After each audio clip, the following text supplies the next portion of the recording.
know how good a football player you were.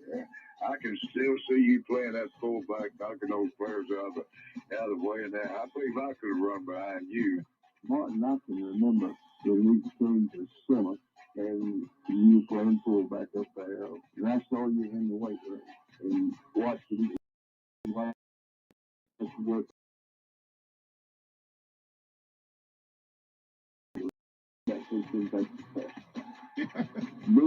Biggest mistake we ever made. The Martin Houston Show with national championship winning fullback Martin Houston, giving you 1 hour of intense, hard-hitting analysis from an insider's perspective. It's time for the Martin Houston Show on your home for Alabama sports, Tide 100.9, and streaming on the Tide 100.9 app. 3, 2, 1. Good morning. Welcome into the Martin Houston Show on Tide 100.9 on your radio dial. The Martin Houston Show fan page at Martin Houston Live on Facebook, at Martin Houston 35 on Twitter, and Martin Houston Live on YouTube. You can find us at all of those locations. And if you happen to be tuned in on your PC, you can go to tide9.com. Or you can always download the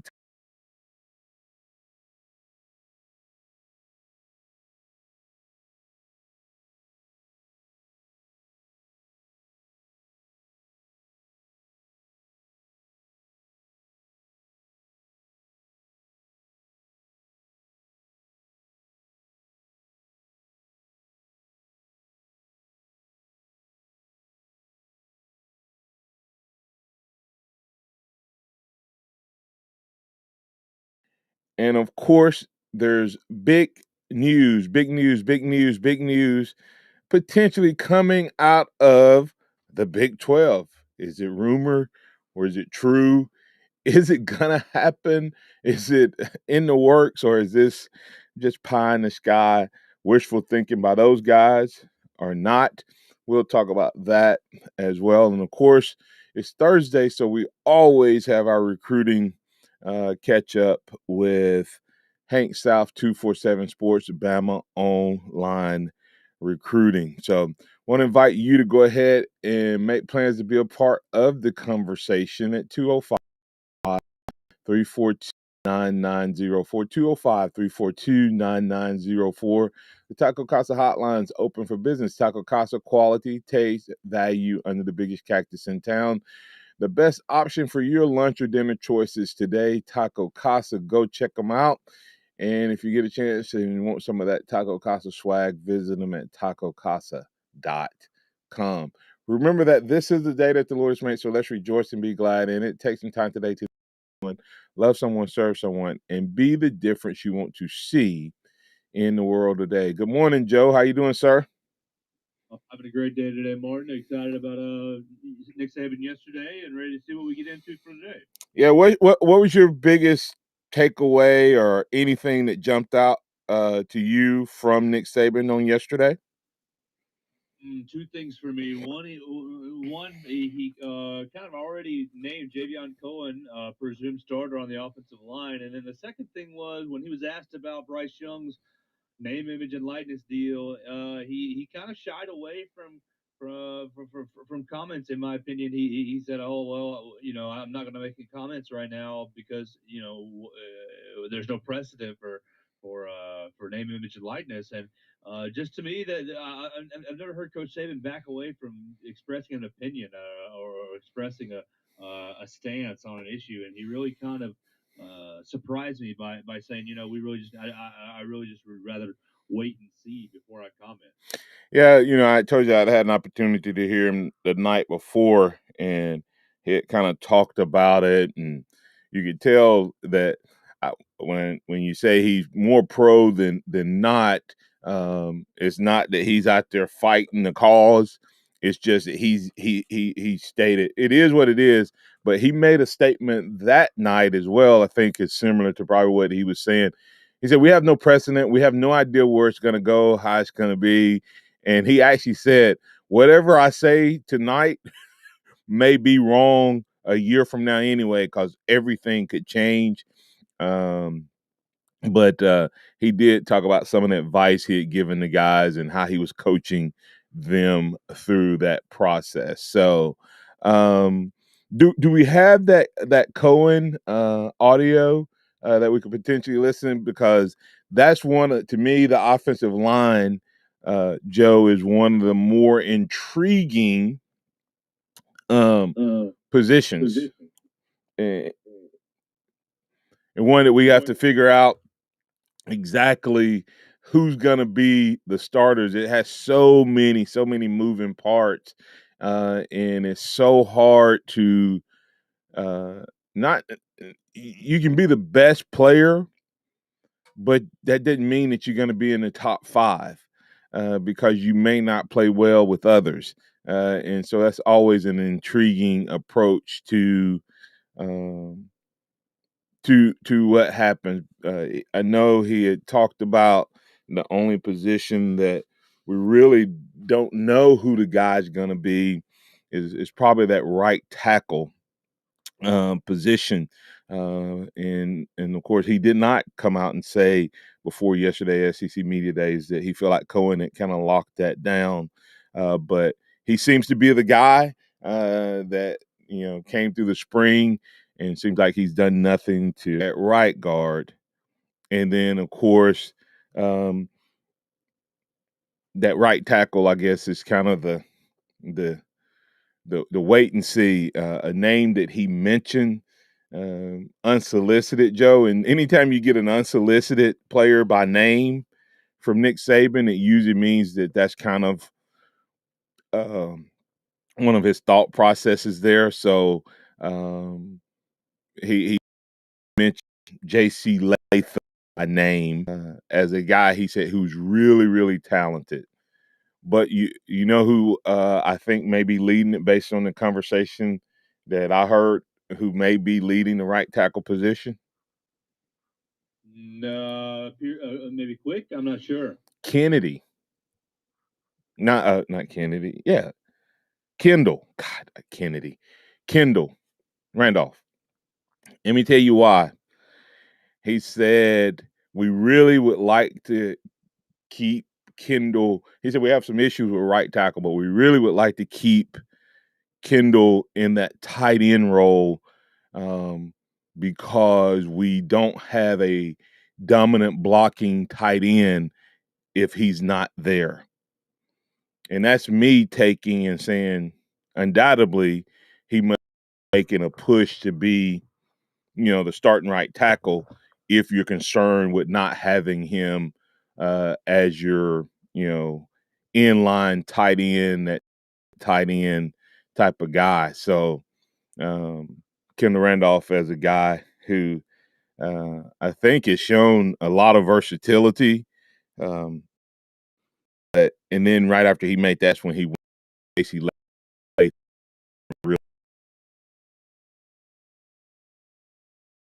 So on a scale of 1 to 10, if you have Evan Neal at left tackle, Javion Cohen at left guard, Chris Owens at center, Emil Ekiyor at right guard, and J.C. Latham or Brockermeyer, any of those talented guys, or Randolph at that, where you rating that team until you see them play together?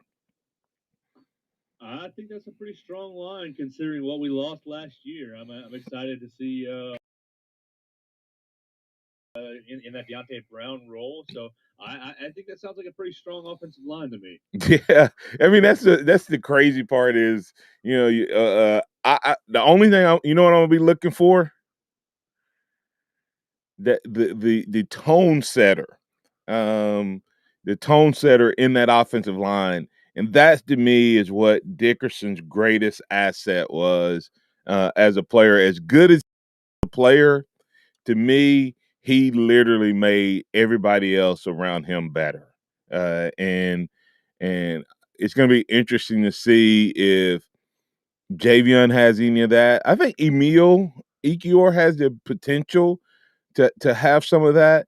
And not having seen the young man play in college, I would say Brockermeyer had a little bit of that. as well.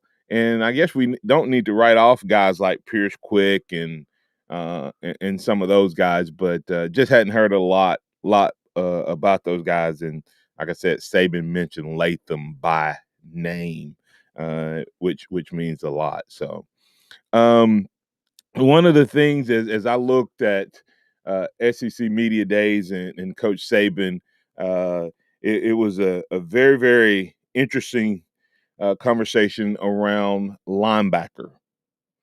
Do we have? We'll go ahead and get the break here, but Joe, if we could prep his comments about Toa Toa, I like because have really, really been one. Is this potentially Nick Saban's best unit? And my biggest concern with the defense overall, one of my concerns, not necessarily biggest, was how much would Christian Harris potentially having to become the play caller impact his intensity, impact his ability to be a playmaker, a wild man under control type of thought process.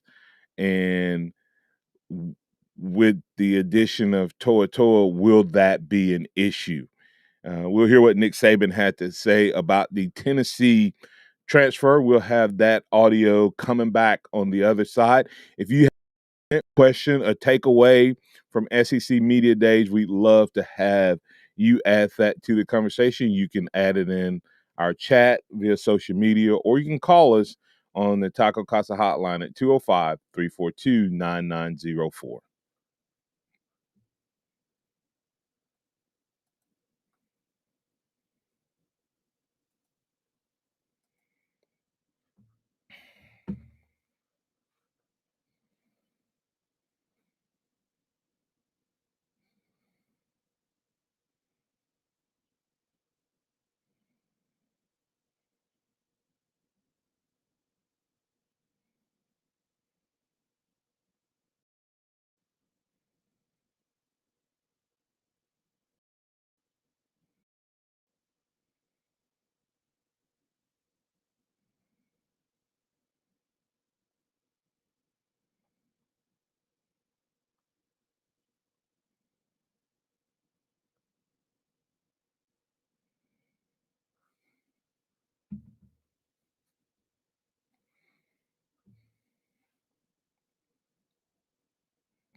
Night, yesterday 7, tonight's low 73. Tomorrow, partially sunny, storms, the high 89.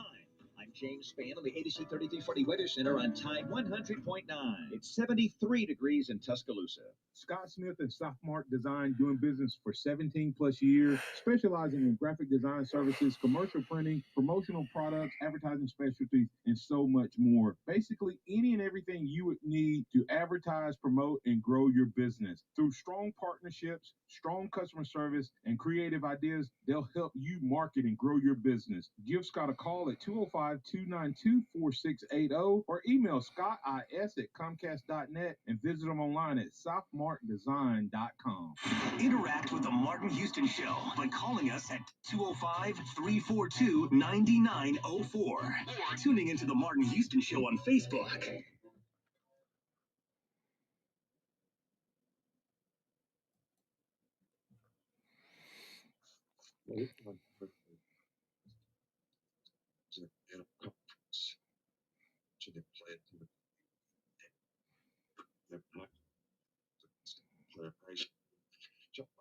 Young man who's very intelligent, very distinctive player, very conscientious, wants to know everything about not only what he does, but everybody on the defense. He's got really good leadership qualities. So I think there's a lot of positives that he can bring, especially, you always want to have a great signal caller, quarterback type guy on defense, regardless of what kind of play they are. Those things really enhance the chances of all the other players on defense playing with confidence because they're confident in the call that they're getting, the adjustment that they're making. And I think that's something that Henry can really add to us, as well as being a very productive player. All right. That audio a little choppy there, but Nick Saban talking about it's always great to have a signal caller, a quarterback guy, because it makes everyone else better. When a guy can get people into the right spot, the right position, the right play there, and Henry Toa appears to be the guy for the job. And so with that, that is so huge. And the reason I point that out is the Christian Harris, who is now coming into his third year. We saw how different of a player and how much he how much of a player he was last year. And I remember when Dylan Moses went from the playmaker to the play caller, he lost a few steps even before the injury. He was just not as aggressive and wasn't as instinctive looking a player. And so Henry Toa has been that guy for Tennessee, for a couple of years, Joe, and adding someone like him to the mix, even if he wasn't the maker he is, may make defense extremely good. And we felt like this had a chance to be one of Nick Saban's best defenses in the last, 5 years or so, 4 or 5 years, before Toa was coming, with the addition of him coming and hopefully being able to just go out there and run and make plays, it's going to be huge. Would you have taken away from that audio that Nick Saban and Pete Golding look to be making Toa the signal main play caller and getting the defensive set? It seemed that way with the insinuation, knowing what knowing what he's doing and wanting to know what the rest of the teams are doing. So yeah, I think that was kind of insinuated there. Yeah, and when you think about it, he, you wonder how much did Jeremy Pruitt change from while he was here? Because Nick Saban has made it clear when you come to Alabama, we don't learn and do what you do. You learn and do what we do. So know that Jeremy Pruitt has done Nick Saban's system and did it extremely well while he was here. You wonder, did he modify terminology at all up there? And if so, it still gives a connection point for Toa And so he's almost, not only is he immediately eligible, he's almost immediately ready to be plugged in because he's running the exact same system, maybe with a few terminology. I've teased it a couple times and we hadn't really got into it, and we'll talk more as we see them actually on the field working together and all of that. But on a potential side, which that's the only way you can talk about during the summer and all of that, uh, would you? Is there a group or a pair of Alabama linebackers that you would put and say potential wise that would be better than these two? Oh gosh, Martin. No. No, I think I'd have to give that some thought. I think I'd Yeah. have to give that some real examination and some thought. But off the top of my head, no. Yeah, I mean, because would you say that potential, we're looking at two potential, not just potential first rounders, but two potential top 15 picks? If they both go out and ball out, like if they both take the step forward that you saw them go from their freshman year to their sophomore year, if they take that same leap that they took between their sophomore year and their junior year, these two guys could be top 10 picks, but I would say easily top 15 linebackers based on the way they've played football in the SEC. Yeah, those two guys can make themselves a lot of money and end up being high draft picks if they end up balling out this year. Yeah, and that's the key. You don't know what team chemistry is going to be, but it appears one of my concerns with late transfers is how will they work into the team chemistry. That doesn't appear to be much of an issue with Toa Toa. He was totally 100%. Looks like he is being immersed into the Crimson Tide culture. And when the head coach is giving shout outs as the type of player he is, then that's all gravy and additional positive for the Alabama Crimson Tide transfer from Tennessee. So looking forward to it. I predict that they both will be all SEC, and if they both decide to leave, I think they'll both be, of course, day one picks as well. Nick Saban, as you on name, image, but let's hear what the coach had to say about his young quarterback, because he got high praise from both John Mechie, who was representing the offensive side of the ball, and high praise from Fedarian Mathis, or Phil, as they like to call him around the complex. They had some nice things to say. Here's what Coach Saban had to say in regards to his quarterback and his $1 million man. Well, I think, first of all, what I said before is anything that I say now, because there's no precedent for it, you don't really know how it's going to affect things. Players have always been able to work and earn money. That's something that you could do 10 years ago, 20 years ago. It's something I did when I was a player. The college landscape changed to some degree when players got cost of attendance. We made rules that allowed them to go to summer school on scholarship, which we didn't used to have. So most players with this additional money and the opportunity to advance their academic circumstance chose not to work. So all we've done is create an opportunity for players to work. The only thing is, the question is because it's not going to be equal, and everything that we've done in college athletics in the past has always been equal. Everybody's had equal scholarship, equal opportunity. Now that's probably not going to be the case. Some positions, some players will have more opportunities than others.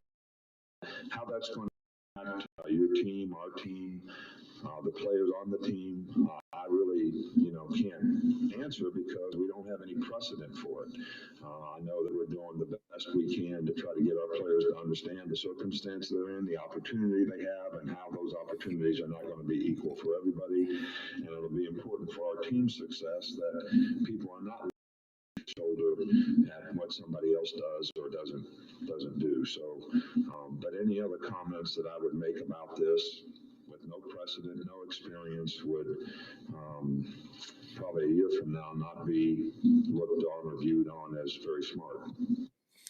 That's Coach Nick Saban responding to a question regarding the near $1 million man, Bryce Young. Let me give you a couple insights that when Nick Saban was asked this question in another setting, what he said, Joe, that would add a little bit to this.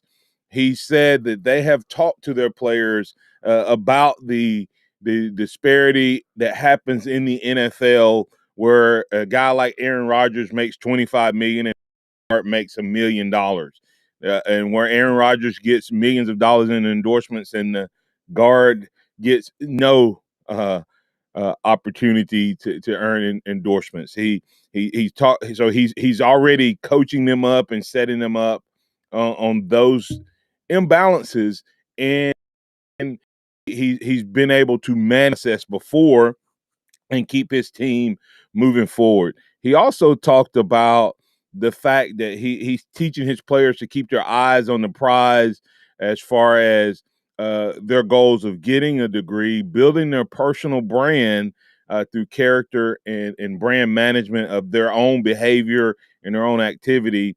And for those guys who would desire to go to the NFL, he's pointing out to them, make wise choices now. And one guy may make more money in college, but you may have the opportunity based on what you do here to get that money at a much higher scale at the next level. So don't lose sight of that.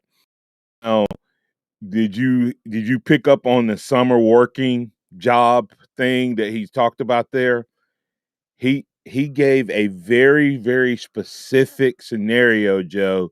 A lot of people may or may not be aware of this. They may have not been aware that, I used to work during the summer. There was a summer program. And Nick Saban's approach to me, based on a comment that he said, was a little different. He gave a scenario where a player during the summer, Joe, where they used to be able to do what? Work, right? They used to be able to go to work, make money, and now the coaches have taken that and they do what with that time? They're practicing, they're playing, and so players don't have an opportunity to make that money. A scenario player calls him, has an opportunity to make significant money, but he would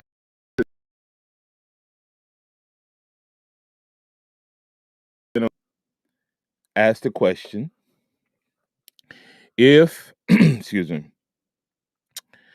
if this was Uncle Lou asking you to come do that during the summer, what would you do? Would you even call and ask me? He said, no. He said, well, why are you asking me now? That's a totally different approach.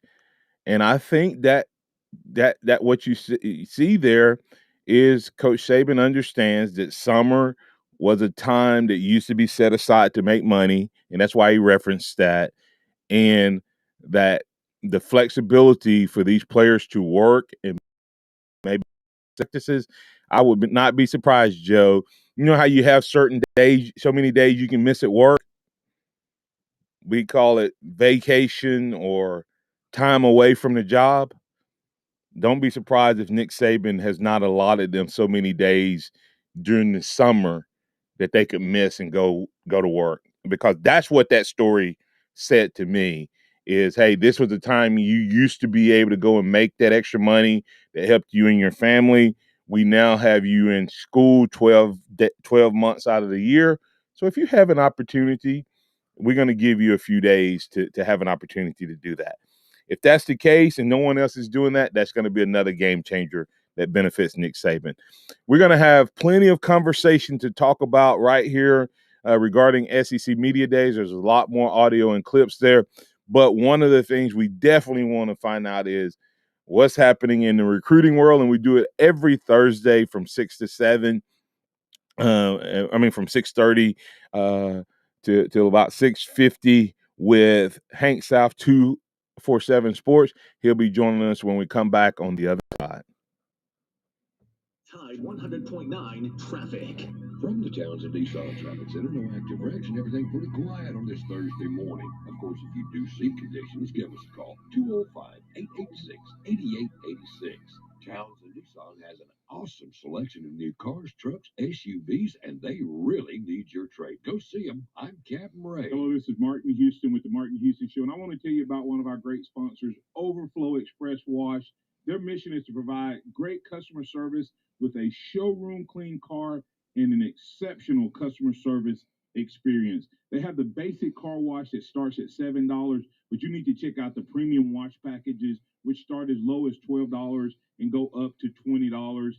They also have a membership wash club that you can get for starting at $23.99, going up to $39.99. In other words, just double the regular premium package, drop a penny, and you can be one of the great members of Overflow Express Wash. My family and I keep our cars looking good inside and out by using Overflow Express Wash. They're located on Skyland Boulevard right next door to Alabama 1, or you can find them online at overflowexpresswash.com. Andy Phillips and his team look forward to making you a part of their team. Sadness and misery, I don't feel either of these. I'm in a good mood. Okay. Hey, man, what's wrong? Well, it just didn't sound very bluesy. He's probably happy because he found out Honey Nut Cheerios can help lower cholesterol as part of a heart-healthy diet. Oh, wait, Buzz. Okay, well, let's begin. Smile on my face. Cheerios. I didn't think it got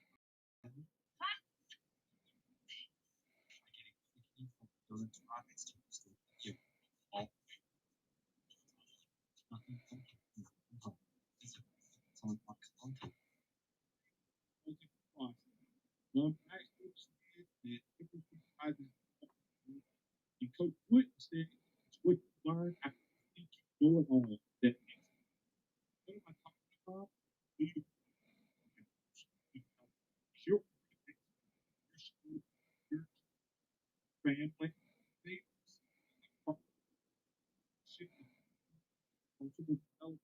not in our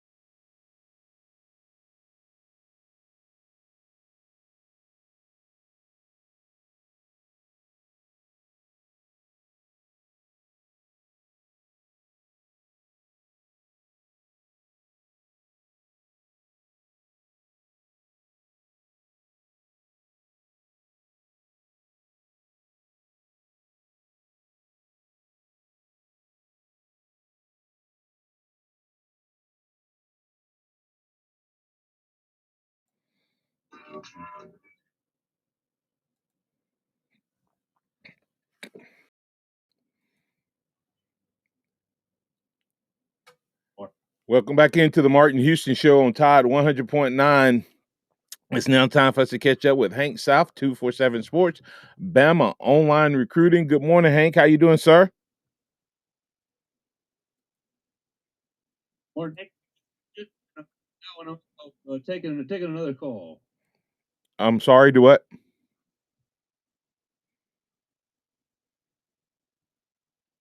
I'm sorry, Martin. I'm dialing up Hank at the moment. I was taking another call, kind of juggling a couple things behind. I'll have him in just a minute. Not a problem. Hey, that's the beauty of live radio is people call in.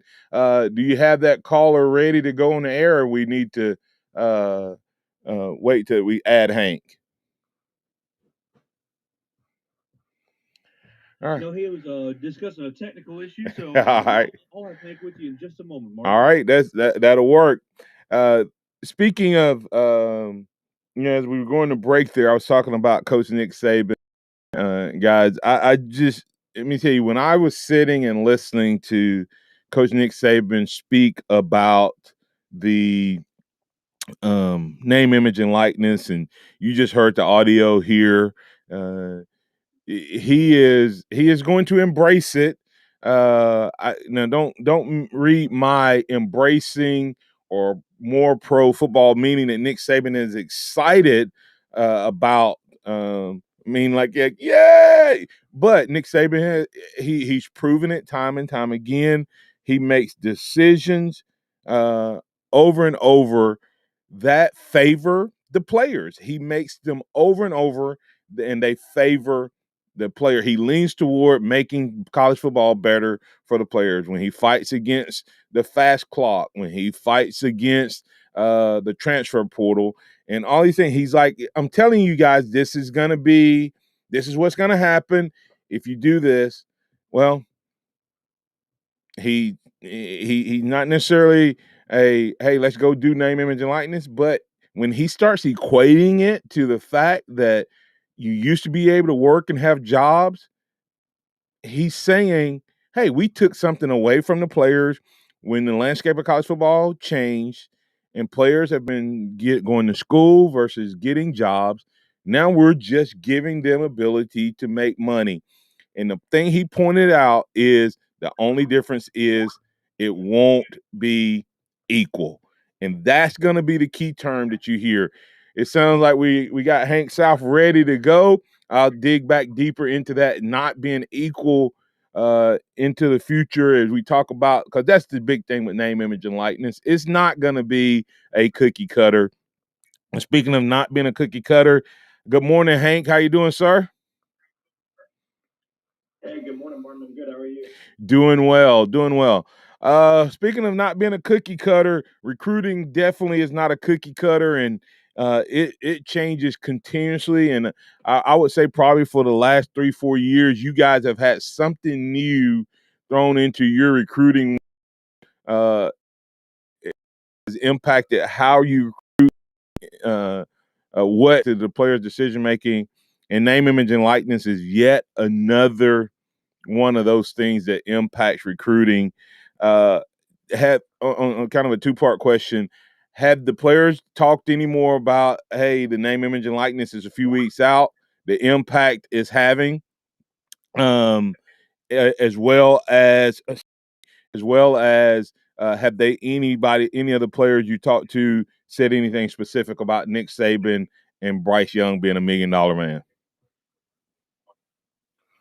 Yeah, no. So far, it's been not talked about that much. We have currently in dead period, so there's no kids on campus, and there's not much happening in terms of recruiting. I say that, and Bama's been getting a few commitments, but I think we'll see this July Champions Cookout happen on 31st.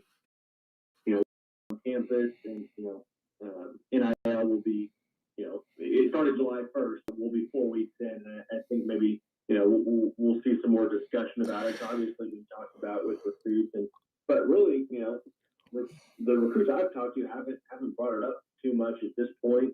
I saw Evan Stewart, the 5-star receiver from Texas, said, if a school talks to him about NIL, he's going to drop the school because he doesn't want to focus on that. He wants to focus on the school. So things like that have come up, and kids have brought it up here and there. But so far, it's kind of been just not talking.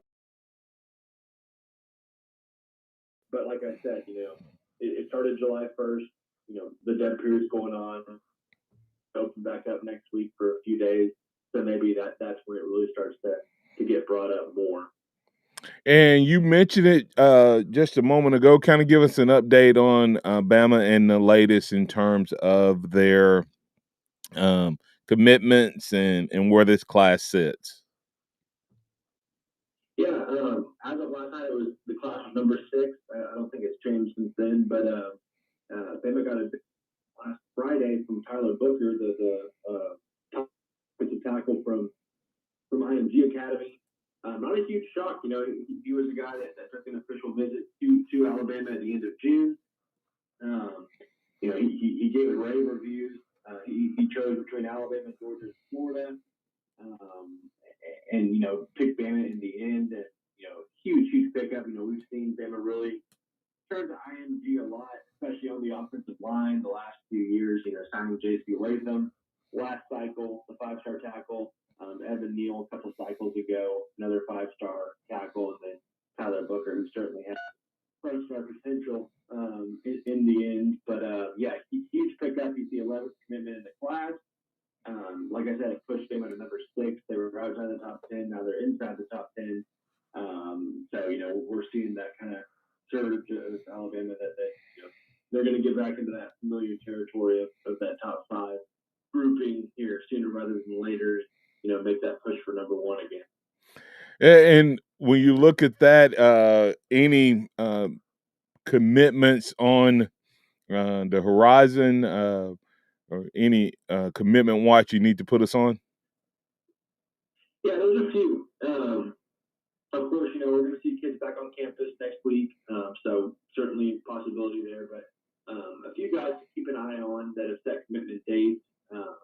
2 that have set dates. Dane Shore, the offensive lineman from Georgia, he's announcing a decision on July 31st. Bama's in his top 5. I think Bama's trending there. So unless something changes between here and next week, I think that one will likely go Bama's way, in my opinion.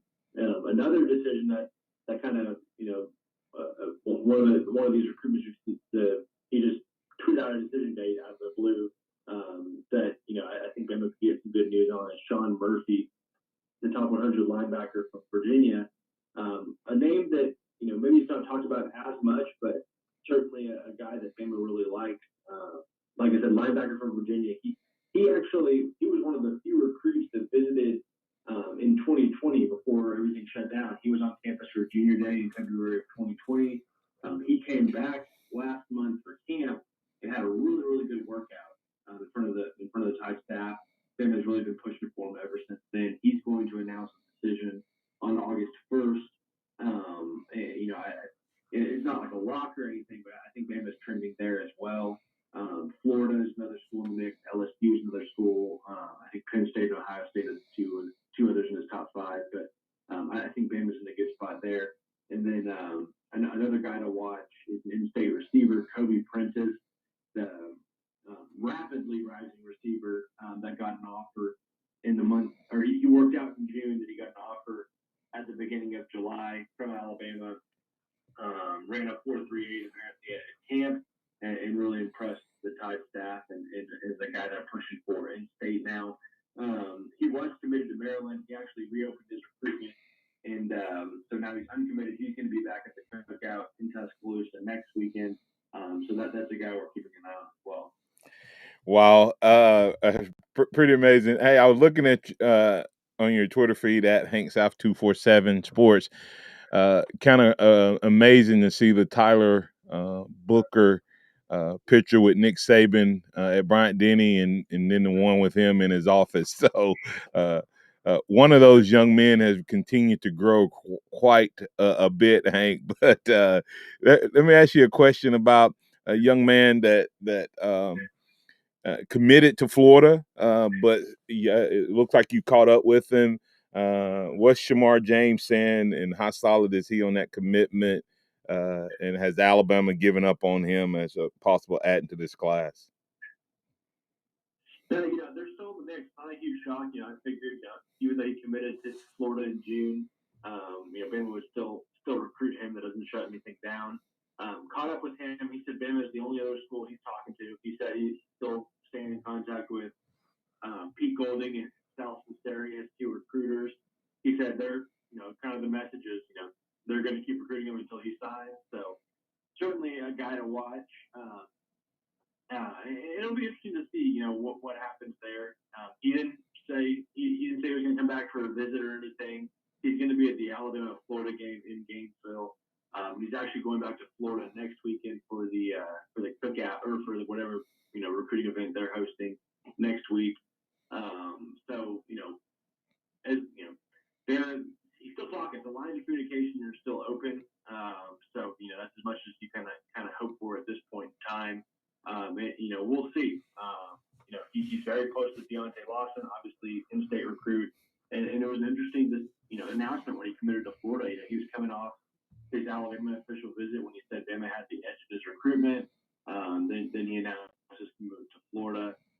So we'll see if that changes. But he did say he was still fully committed to the Gators. So we're gonna watch that from here on out. Speaking with Hank South, 247 Sports, Bama Online Recruiting. Hank, when you look at the in-state list of Alabama players, I know Curtis Perry is a guy. Who else in terms of the state of Alabama are guys that the Bama fans need to start looking out for? Yeah, obviously Curtis Perry's one. Justice Stingley, another defensive lineman. Hewitt Trustville, he's another. A big target that has been in the top three with Colorado and Texas. Toby Prentice, we just talked about, he's certainly one. We've seen Jeremiah Alexander, Emmanuel Henderson commit. You got Robert Woodyard. Beyond that, there's others. We actually saw Riley Quick recently. He was a four-star offensive lineman. He actually committed to Bama for baseball. He's going to play baseball now. So he's one that committed to Bama, just not football anymore. So that was kind of interesting. Fagan, the four-star cornerback that's now he is now at Trustville. He's now at Thompson High School. He transferred from Oxford, so he's a guy to watch. Another one that said he's going to make a decision here relatively soon. Antonio Kite obviously recently committed. That's kind of and of course Amari Kelly as well, the four-star receiver from Hewitt Trustville. And then a guy to watch that maybe Bama can push forward down the line that still in the mix, doesn't have a committable offer yet, but a guy that Bama's going to be watching this fall. Kind of reminds me of Javion Cohen in that Bama likes him but wanted to see him in his senior season, and then they ended up pushing for him, got him on board in the end. But Edson Harris Jr., he's a three-star offensive lineman from Auburn. He put Bama in the top five, but right now, he, like I said, he's aware of what needs to happen. He said, Nick Saban told him, he's got an offer, but they want to see him this fall more. So, he knows what he needs to do. So he's one to watch as well in the class of 2022 in state. All right, that's Hank South, 247 Sports, Bama Online Recruiting. Hey, anything else on the football side? Because I do want to. I was going to ask you about the Quick kid. What type of player? Was he a player that if he decides, and he can still always change his mind, of course. Is he a guy that can play at Bama? Is he that good of a player in just choosing baseball? Yeah, I think he was. Bama was still evaluating him on the football side of things. The baseball program was recruiting him a lot harder, but he had SEC offers in both football and baseball from a number of schools. Obviously, he got a pretty good tape. He played on both sides of the ball, offensive line and defensive line. He's a pretty solid prospect, but he's a guy that throws the high 90s fastball. He had a lot of potential in baseball, and I think he just saw that as a better route for himself overall for the future. And that he said he's going to stick with baseball. He's still going to play football his senior year. Hugh Trustville, but he's going to focus solely on baseball at the college level is what he decided. Okay, well that's awesome. News around Shackleford coming back to Alabama. Did that do any stirring up in the basketball world for Bama on the recruiting side? No, not yet. Obviously everyone was kind of wondering, who they were going to get to replace him in the transfer portal, but then he announced he comes back, so that's kind of quieted things down. I haven't heard of any, new names to keep an eye on to add in this class. But now with Shackleford back, I'm not sure if we're going to see that happen. But so we're watching, but no, huge news. I mean, that's a big recruiting win in itself, just to keep him from leaving. Yeah. The only thing that's been asked on this side is, are the fans? Do the fans feel like they were engaged and had their fiance almost at the altar, and she went out and shopped a little bit? So it'll be interesting to see how the fans receive him back versus the coaches and the players, which I'm sure the coaches are all in. Hey, Any closing thoughts or comments you want to share before we let you go? Not really. Just kind of waiting for next week with the dead period lifting again for that little brief window before it goes dead again for the month of August. But that's something we're watching. Then we'll have the Champions Cookout on July 31st. And again, got some guys we're keeping an eye on as far as potential commitments coming up that we talked about. So it's a good time to log into Bama Online and keep track of it all. Will you be tracking? I know we can get a pretty good list next week at one time, but will you be tweeting or reporting guys as they commit to come to that cookout throughout the week? Yeah, we'll get a list going and have a running list like we did in the month of June. Okay. There's probably about 6 or 7 kids that have confirmed so far, so I'll probably get a list going either today or tomorrow and kind of update it as it goes. All right. Tell them where they can find that list and find out about about Bama online recruiting 247 Sports. Yeah, BamaOnline.com. We're doing a promo. I think it ends today. Actually, it's 50% off your first year. SEC Media Days promo. So certainly a good time to sign up. And then my Twitter handle is @HankStuff247. All right. Thanks, Hank. Appreciate you. Take care of those girls, man. We'll talk to you next week. Yes, sir. Thank you. All right. Coming back on the other side, we'll put the finishing touches on this edition of the Martin Houston Show with the Alabama One Insurance 2-minute warning. Tide 100.9 traffic. From the Townsend Nissan Traffic Center, no wrecks and traffic moving well on a good-looking Thursday morning. Just drive carefully. And if you do see conditions, give us a call, 205-886-8886. Townsend Nissan has an awesome selection of new cars, trucks, SUVs, and they really need your trade. Go see them. I'm Captain Ray. Here's what's trending on the Tuscaloosa thread. Good morning. 7th District Tuscaloosa City Council candidate Cassius Lanier has told news partner WVUH 23 he wants to pressure Old McFarland Mall property owners and Faith to move forward with removing the blight that is the partially demolished facility. Faith has plans to construct a regional sports and entertainment complex on the property. Lanier will join his opponent Sonia Fisley for a candidate forum sponsored by the League of Women Voters tonight on YouTube and Facebook. Click TuscaloosaThread.com for more local news. I'm Don Murphy. Hello, this is Martin Houston with the Martin Houston Show. And I want to tell you about Tuscaloosa Custom Curbing. If you're looking for a way to add value to your home, make your flower beds pop, make your landscaping stand out from your neighbors, then Tuscaloosa Custom Curbing can help you do just that. They have numerous styles, but they feature the Moroccan Stone Curb series, which includes 4 great styles and unlimited color choices. That's Tuscaloosa Custom Curbing. They are the one that can help you stand out from your neighbors. Tuscaloosa Custom Curbing, 205-331-6823. You may also find yourself with the need for a custom size stone or custom shaped stone. Then Tuscaloosa Custom Curbing can help with that as well.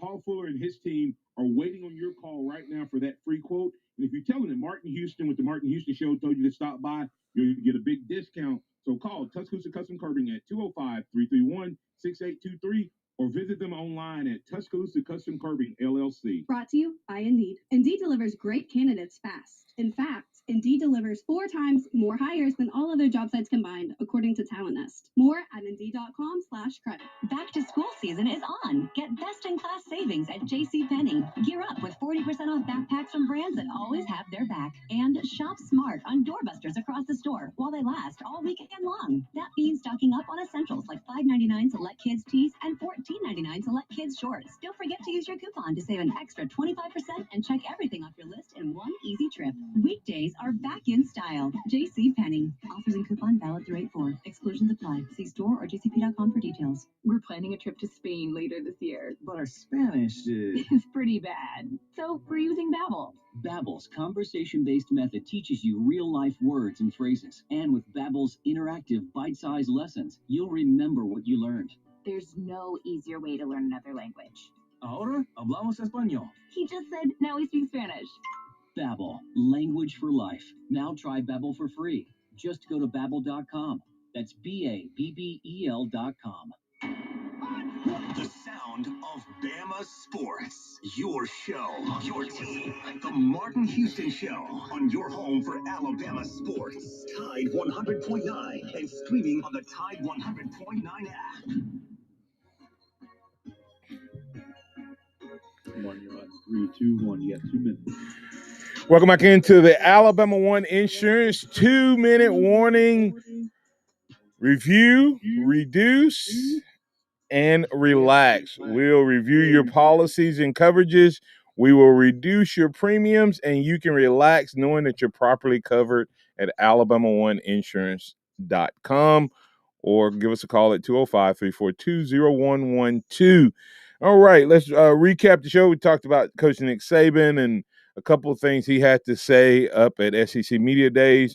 We have a lot of audio that we'll get over the coming days and weeks as we look back upon Wednesday of SEC Media Days. And Nick Saban saying Javion Cohen, if he keeps doing what he's doing, keeps working hard, he'll probably be the left tackle starting there. Gave Toa high praise as a signal caller, knowing what he's doing, getting everybody in the right spot.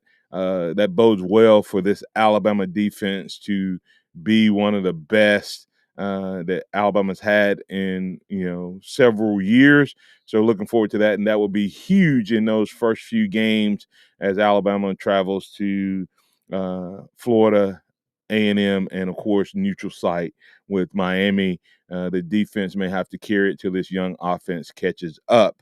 Nick Saban saying, hey, players used to work. We took that away from them.